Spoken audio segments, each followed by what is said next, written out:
Geoff the Djinn by Steven Frazee, originally published in Cosmos, Science Fiction and Fantasy, July 1954. Narrated by Tom Trussell.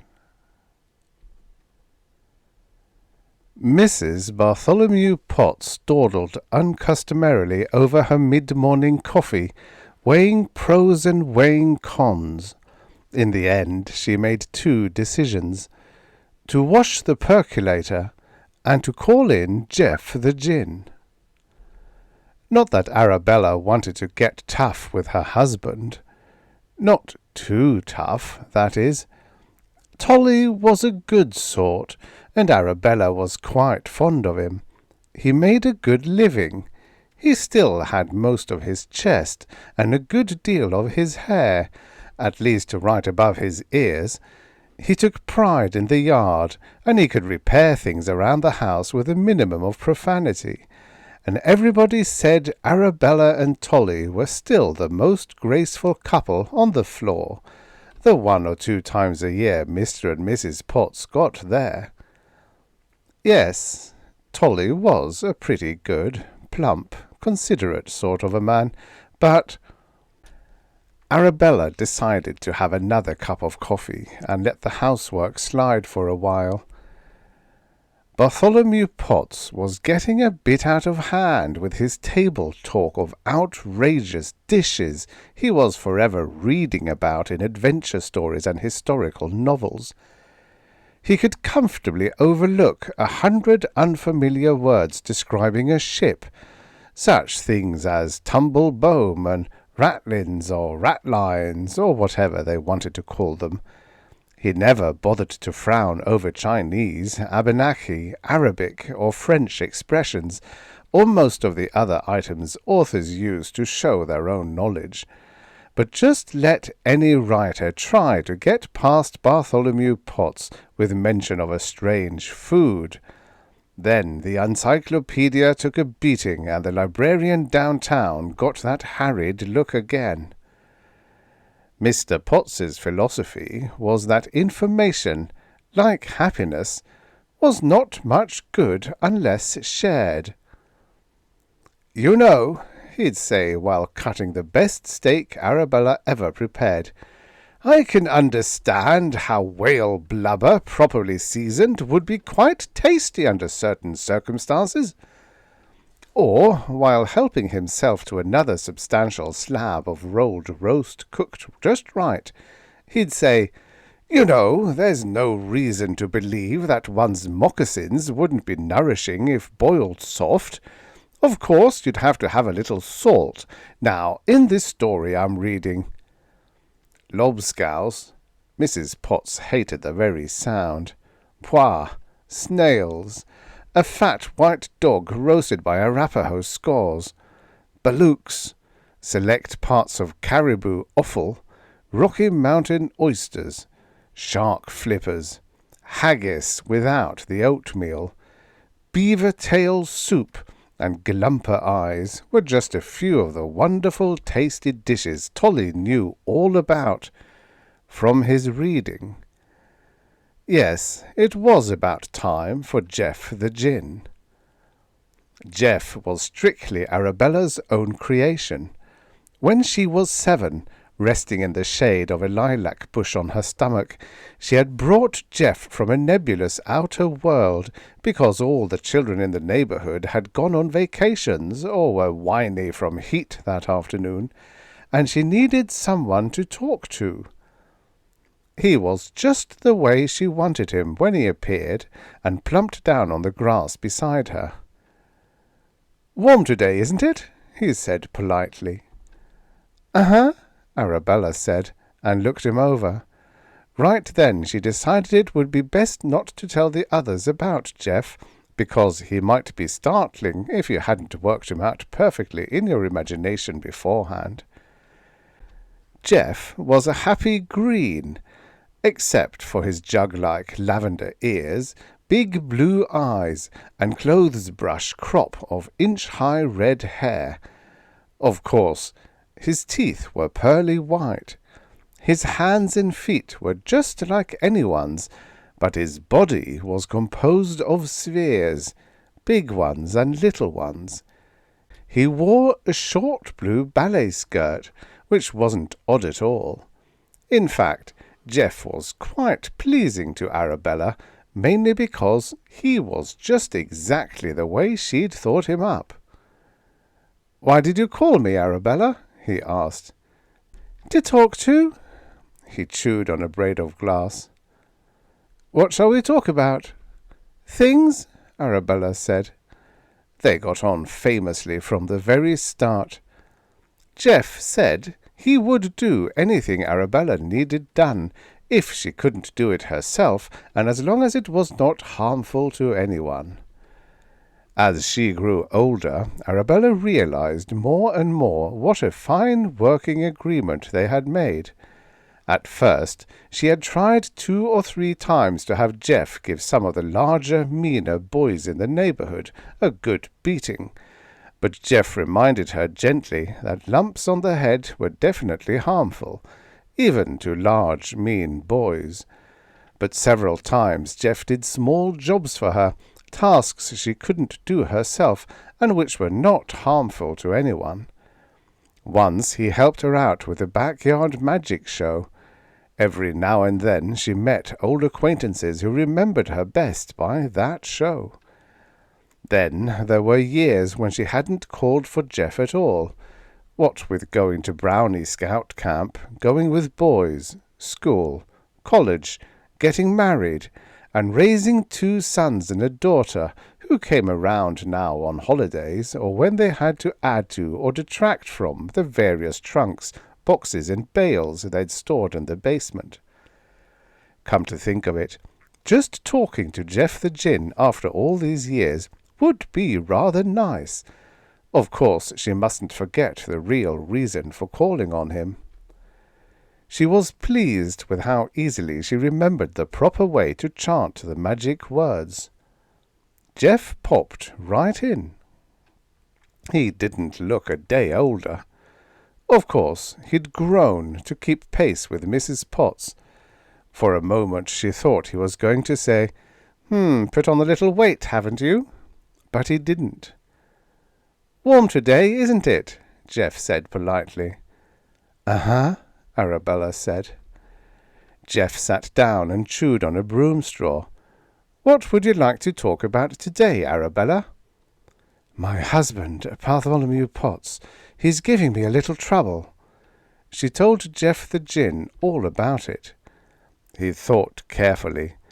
"Well, I see you can't make him stop talking about those things without help, and I guess we won't do anything harmful." He plucked at the front of his neck sphere, a habit of his when trying to remember something. Bartholomew Potts, little Tolly. Isn't he the mean boy you especially wanted me to beat up once? Arabella blushed. "That was a long time ago, Geoff. Would you care for a cup of coffee?" "You know anything I eat in this world always shows right through my stomach, even if no one else but you can see the rest of me. You remember the time I ate all that striped candy, and your father said a new kind of beetle was invading his garden, and chased me all over with a spray gun?" Arabella laughed. "I remember. He watched for 3 days for that swarm of beetles to come back. He ruined my skirt with the first blast out of that spray gun before I knew what it was all about." Geoff cleared his throat. "It is a warm day. Do you happen to have a bit of gin about?" "Gin?"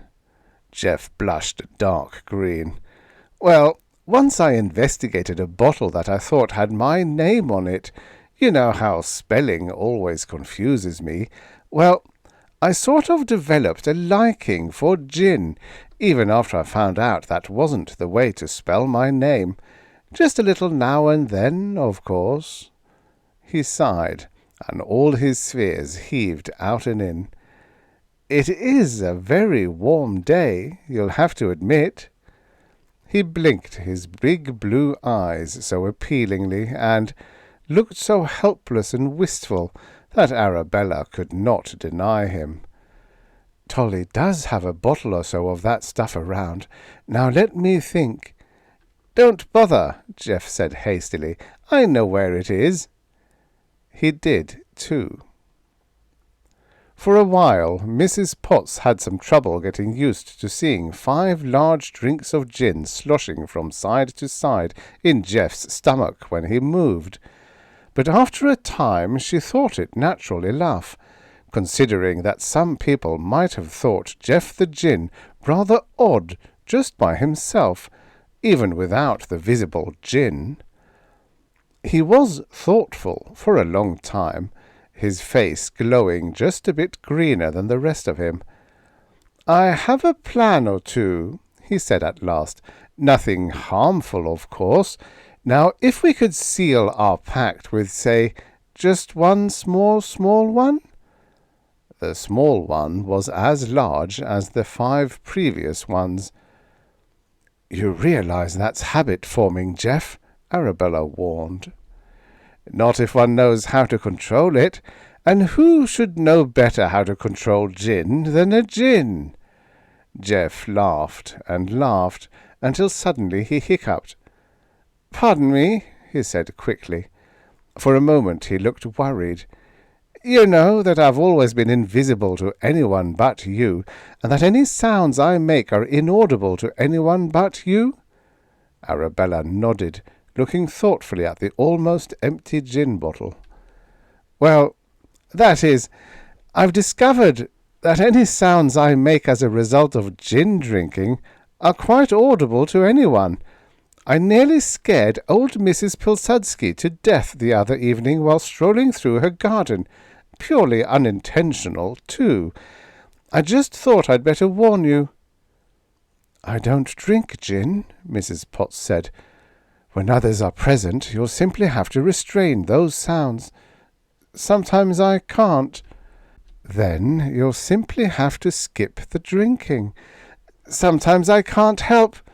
Geoff looked ashamed of himself. "That is, sometimes I have pains in some of my spheres. They ache from dampness and—" He had trouble meeting Arabella's steady look. "Well, we'll work it out. I'll be around when Tolly eats his dinner tonight." He hiccuped more loudly than before and disappeared. Arabella washed the percolator. Then she hid the gin.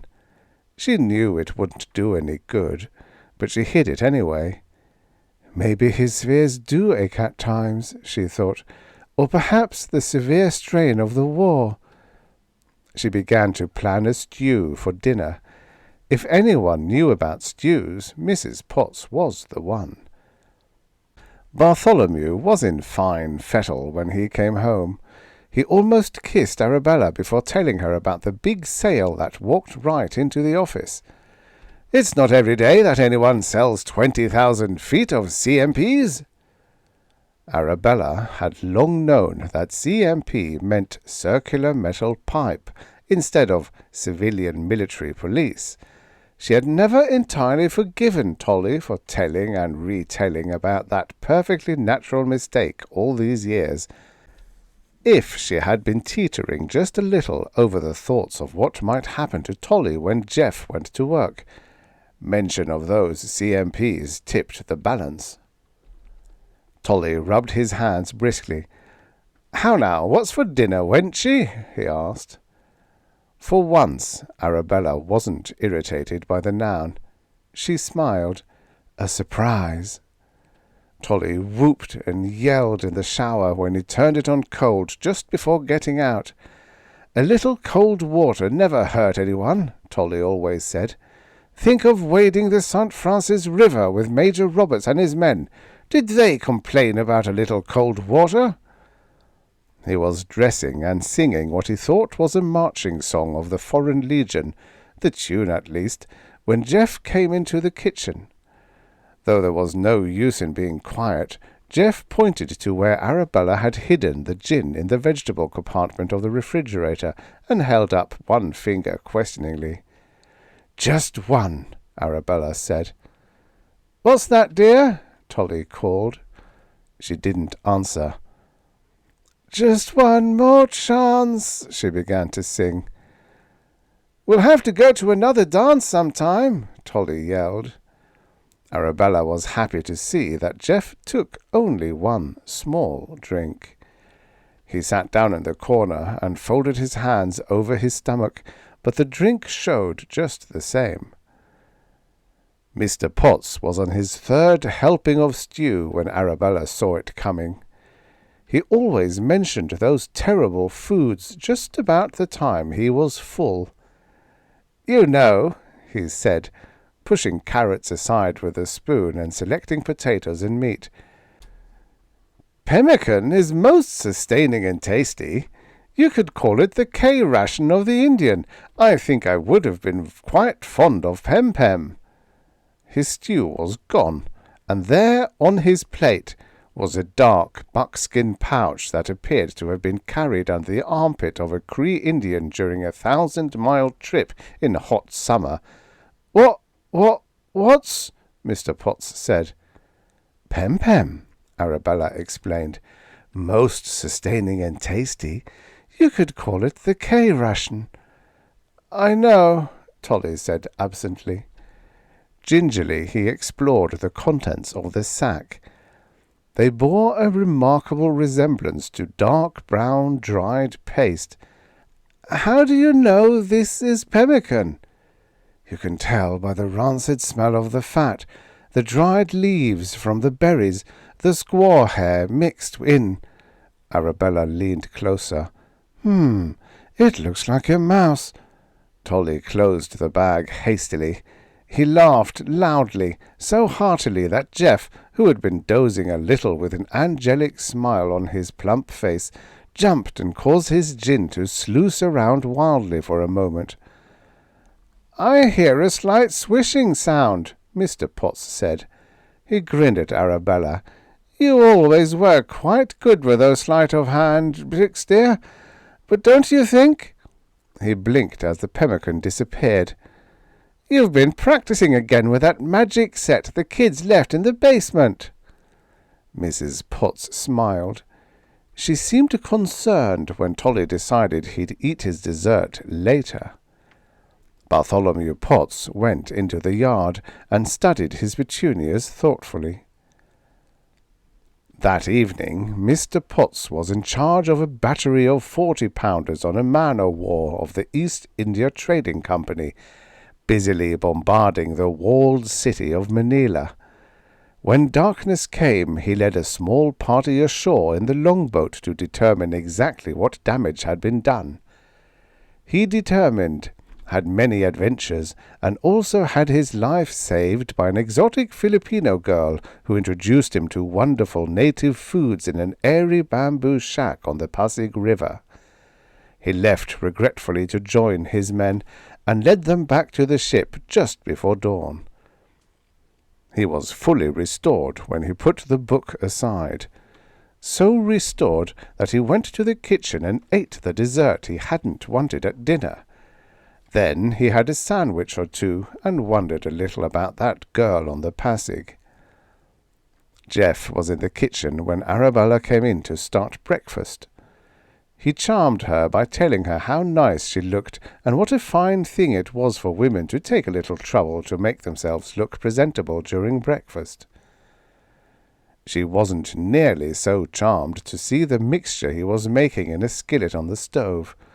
He had gin, mustard, tomato juice, and peanut butter bubbling, and was just dropping in some sweet chocolate. He explained it as a little drink that Yusuf the Yerk, a Swedish djinn, had told him about during a convention in Minsk, not far from Pinsk. "One of my spheres, the second one above the left knee, has been giving me trouble," Geoff said. "Yusuf said this little mixture—" "Just one," Arabella said. "Yes, that's right, the second one above my right-left knee. You can see where it's sort of dimpled in." "You used to make any of your spheres dimple just to make me laugh," Arabella said. "Well, it isn't a laughing matter any more. One or two of them took a set from that kind of exercise." To whom are you talking? Or are you singing that song again? Tolly called. I was reading a recipe for fried eggs out loud, Arabella called in return. Silence indicated that Tolly was thinking, but she wasn't worried. He didn't think too well before breakfast. Geoff drank his mixture from the skillet. The mustard and tomato sauce made beautiful streaks through the peanut butter and chocolate. Arabella could scarcely see the gin at all. "What's that rainbow thing splashed in the corner?" Tolly asked when he came in for breakfast. Geoff the Djinn doubled the large sphere that formed his chest clear over the smaller one that formed his stomach, but the streaks showed just the same. "Just some bright strips of cloth I'm going to use to make a rag rug one of these days," Arabella said. Something had to be done about Geoff's drinking, dimpled spheres, and Yusuf the Yerk to the contrary. Mr. Potts polished his glasses carefully on a clean handkerchief before sitting down. From his chair he couldn't see the corner, and soon his momentary twinge was washed away by the immediate sight of food and bright thoughts of the tasty dishes he had eaten on the passage the night before. He ate 2 fried eggs, several strips of bacon, 4 muffins with jam, and drank a cup of coffee. He was getting ready to tackle another egg and have some more toast when he got that absent look. "You knew," he said. "One of the most tasty dishes they have in the Philippines is balooks. Now, an egg, a fried egg, for example, is nothing but a chicken before it's formed completely. We enjoy that. Why should we balk at—" He stared at his plate. "Arabella, you're getting very clever with those tricks." In the middle of his plate was a poached egg cup, complete with egg. "Very clever indeed," Mr. Potts muttered. "You were speaking of balooks, Tolly." Yes. Somewhat fearfully, Mr. Potts broke the top of the shell. Inside was a thick, brownish mixture and an infant chicken. He watched it in terrible fascination. "That's a balook, dear," Arabella said, putting her knife and fork down carefully. Suddenly Mr. Potts started for the bathroom, making a sound that was distinctly "Balook! Balook!" The effort racked his whole body. In the corner, Geoff hiccuped loudly. He got up and felt one lavender ear. "I believe it's a little numb," he said. He hiccuped again. "Yusuf knew what he was talking about, but I believe he was a little heavy on the peanut butter." He started for the door. "My sphere feels better, however." "Which one?" Arabella asked suspiciously. "The third one down from my right elbow," Geoff said with dignity. "I will be here again at dinner time." Mr. Potts had a strained look on his face when he began to get ready to go to work. "I don't believe I'll have time for breakfast this morning," he said. "You already had it." Mr. Potts looked pained. "I'm a little late," he said. "You're early." "Don't argue. This will be a very busy day at the office." Mr. Potts started to get through the screen door without unhooking it. He backed up quickly and dabbed at the marks the mesh had left on his nose. "A very busy day at the office," he murmured. He left to catch the bus. Mrs. Potts was not surprised when Tolly called early that afternoon and asked if she could meet him for dinner in town. "The Purple Pheasant?" she asked. They always ate there. "Let's try another place this time." Arabella smiled at the scratch pad. Tolly was not giving her a chance to arrange props in advance. The breakfast incident had been a bit severe, but just as soon as he quit talking about impossible things to eat, she chanted the magic words and informed Geoff of the change of plans. After they were seated that evening, Tolly beamed around him. His spirits seemed entirely restored. That was one good thing about Bartholomew. He always bounced. He ordered expertly a lobster for himself, the vegetable dinner Arabella had said she wanted. "We should eat out more often," Tolly said. "If things go right, perhaps next summer we can travel a bit. There's a restaurant in Cairo where they serve—" He got a crafty look. "By the way, dear, do you have any matches?" Arabella smiled to herself as she made her purse quite open to inspection while fumbling for a folder of matches. There were many things in her purse, but not whatever it was they served at the restaurant in Cairo. Tolly stowed the matches in his pocket. "Perhaps I'd better not smoke right now. Might deaden my taste buds." Geoff was just entering, his little blue ballet skirt a-flutter from the fan-like action of the revolving door. Of course he'd come through on someone else's push. He smiled at Arabella, nodded toward the bar in the next room. She compressed her lips and shook her head quickly. Tolly jerked his head around. "What did that elderly couple do?" Nothing. It's just that my neck sometimes get a little crick in it." Arabella raised her brows in polite attention. "The restaurant in Cairo, dear?" Tolly gave the elderly couple another suspicious look. "I forgot," he said. He stared in abstraction at the table. He was feeling better when the lobster arrived.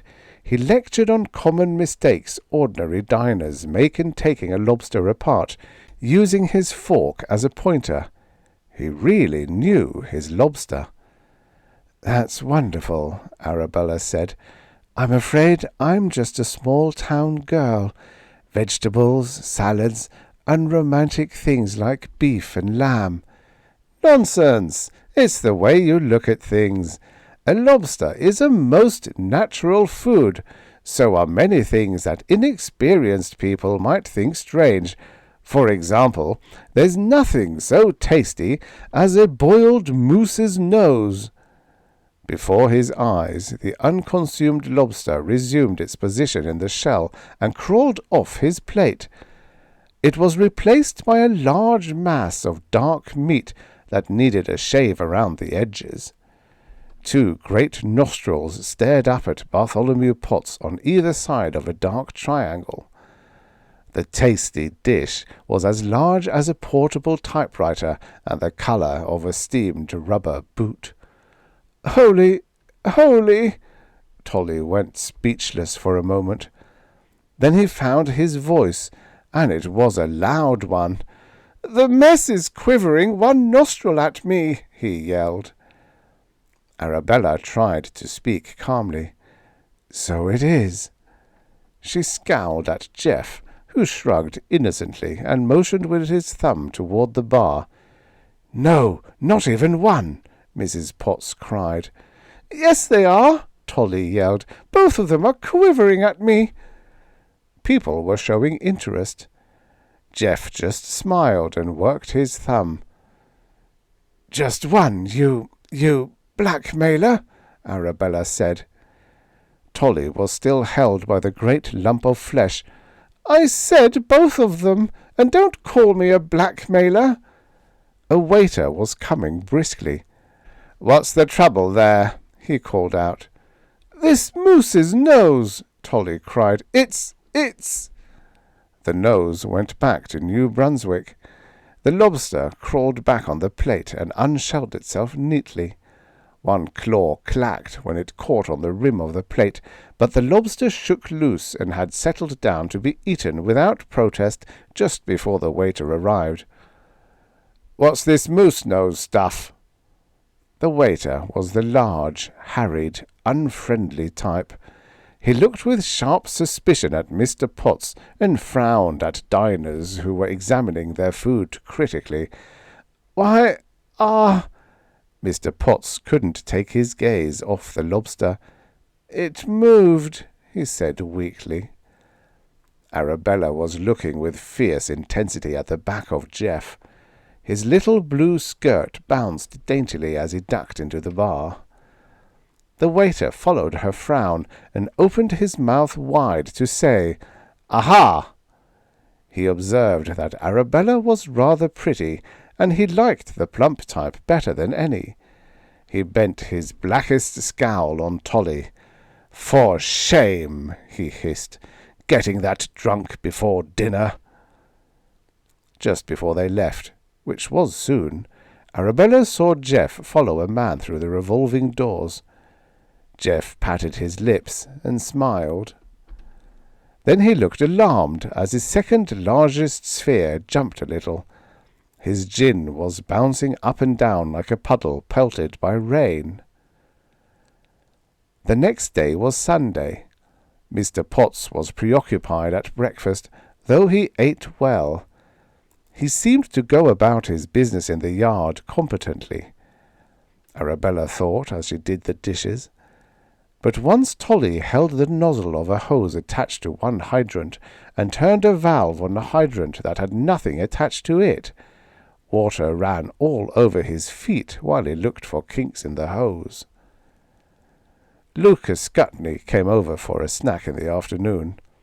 Unmarried and selfishly happy, Luke was in charge of Bell and Spigot pipe sales at Barstow, Bristol and Belcher's.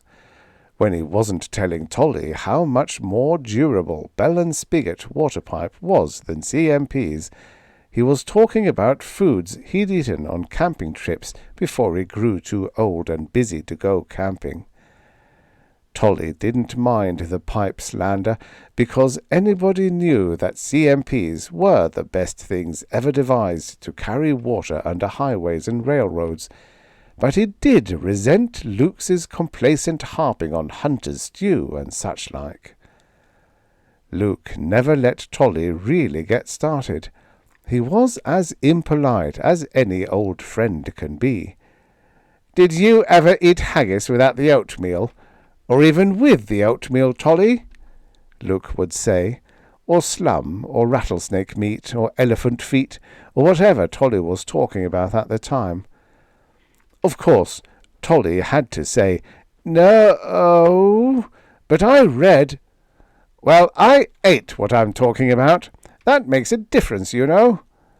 Luke and Tolly were sitting in lawn chairs, having several large cool drinks in the space where Tolly was going to put in flagstones, an arbour, and a barbecue pit one of these days. The madder Tolly got because Luke was such a bore about foods, simply because he'd happened to eat them, the more Tolly drank. Luke drank so he could remember more camping trips, Arabella supposed. Tolly's fermented taro root paste had just lost a decision to huckleberry jam on biscuits made in a Dutch oven when Geoff showed up. He came rather sheepishly into the kitchen, where Arabella was getting ready to carry plates of pickles, cold meats, salads, and other items to the table outside. Geoff chewed thoughtfully on a potato chip. "What do you want to talk to me about, Arabella?" "You," Arabella whispered fiercely.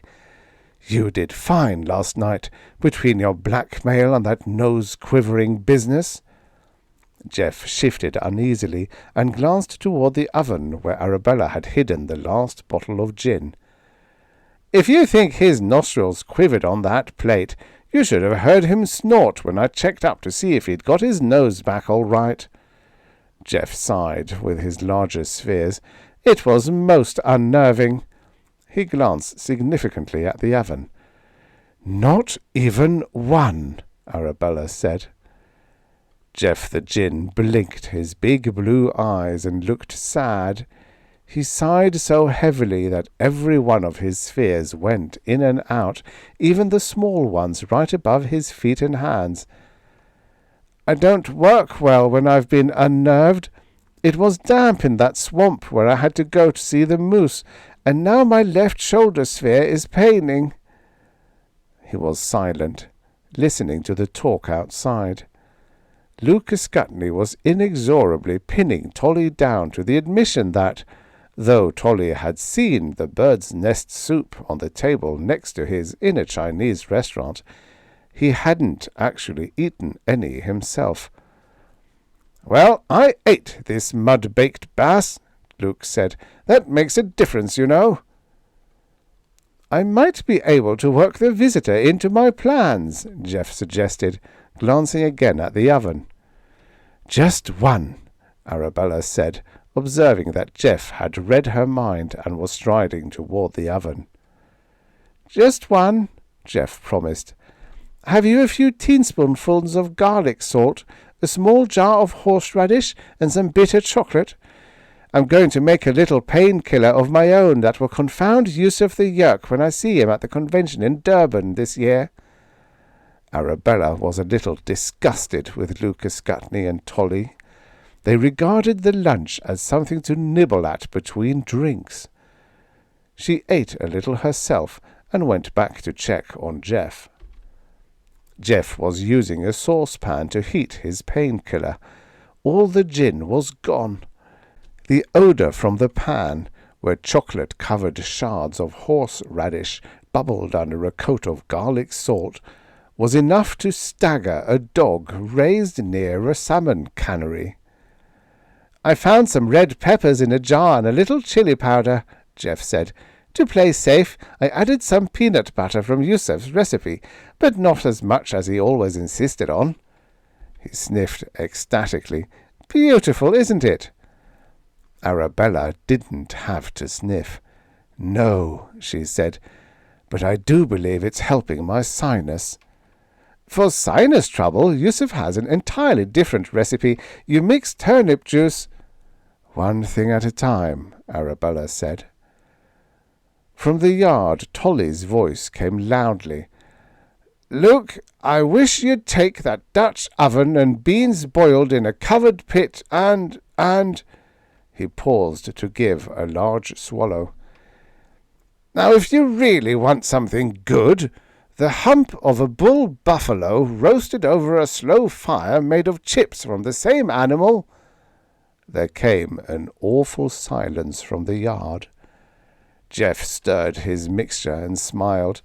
"Do you happen to have a slightly old avocado? You know, something to give my mixture a little more body?" Arabella groped for the refrigerator door handle, still listening to that awful silence outside. Luke recovered first. "Is that cross-grained, black-looking hunk of stuff really a bull-buffalo hump?" Arabella gave Geoff an avocado and went to the door. Luke and Tolly were staring like owls at a charred object in the middle of the table. Luke hiccuped. "I think you got the chips by mistake. Where'd it come from, Tolly?" "My wife is a remarkable woman," Tolly said proudly. "I will eat some of this, and save the rest to beat you over the head if you ever make cracks about me not eating haggis without the bull-buffalo chips, or buffalo hump without the oatmeal, or anything at all." "It looks tough," Luke cautioned. "Tough? Huh! You should see the meat we made lobscouse with aboard the brigantine." What's—" Luke stared. The buffalo hump was gone. In its place was a tin bowl containing something that Luke and Tolly both blinked at. "Lobscouse," Tolly said. He spoke with remarkable control, Arabella thought, considering that he had gone a little green. Tolly explored with a spoon. "I don't quite understand what this stuff floating on top might be." "They use ship's biscuits in Laos lobscouse," Luke said. He poured 2 more drinks. "Ship's biscuits are always weevily." Tolly skimmed the stew and fertilized the grass with the skimmings. "There's second layer." "Weevils," Luke said sagely. third layer," Tolly announced a little later. "Weevils." Tolly explored some more. "Weasels, weevils, all the way to solid stuff. Wash few weasels."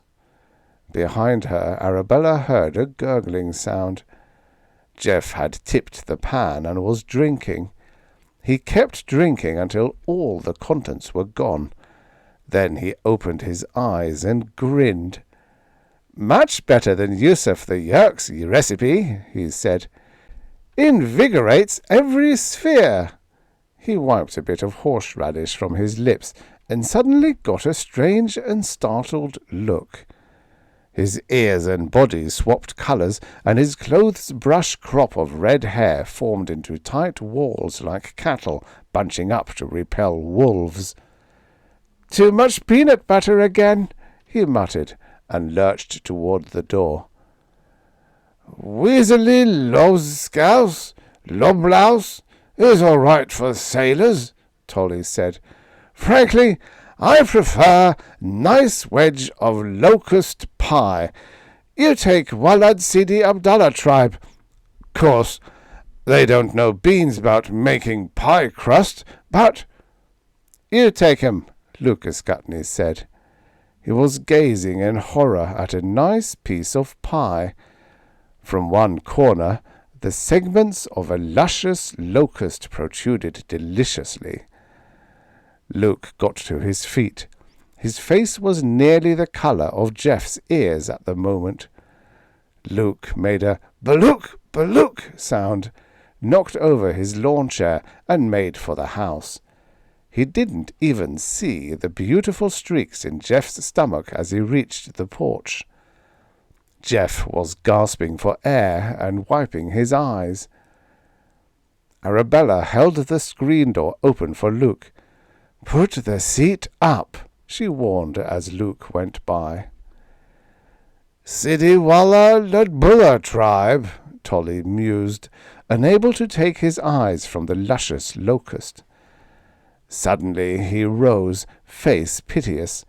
He took 2 steps in the wrong direction before following Luke's route. He blinked a little as he went past Geoff, who was breathing visible vapours from his nose and mouth. "Got chocolate on nice strips for Arabella," Tolly muttered. "Never let Luke mention bull buffalo louse, lobscouse pie to me.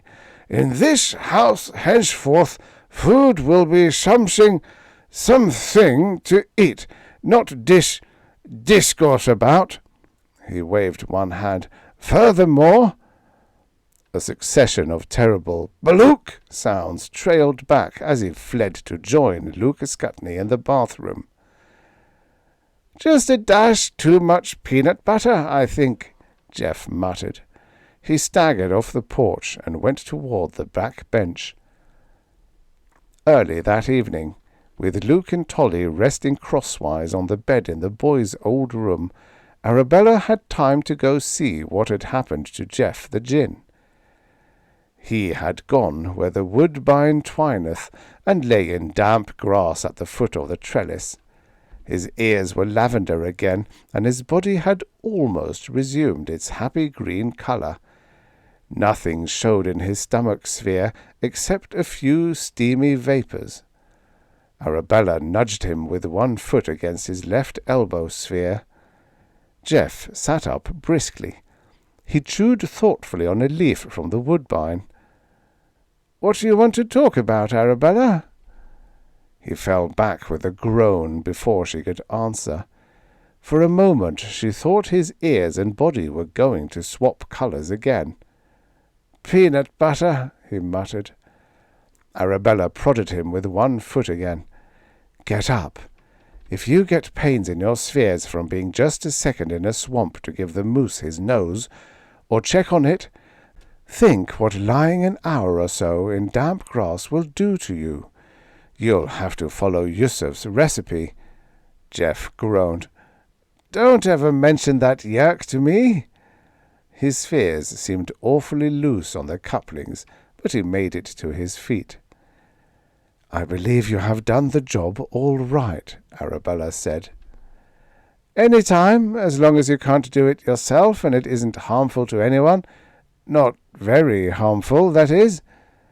As he went unsteadily past the place where the flagstones, arbour, and barbecue pit were going to be one of these days, Geoff stopped to look at an unusual object on a white plate in the grass. "What's that?" he asked. "Locust pie. I couldn't do a thing with it. Make it disappear, will you please?" "Gladly." After plate and pie disappeared, Geoff the Djinn stood a few moments looking at the place where they had been. Then he made an unusually loud "Balook" sound and disappeared himself. The end. Subscribe for your daily stories of futures past. Second star to the right and straight on till morning.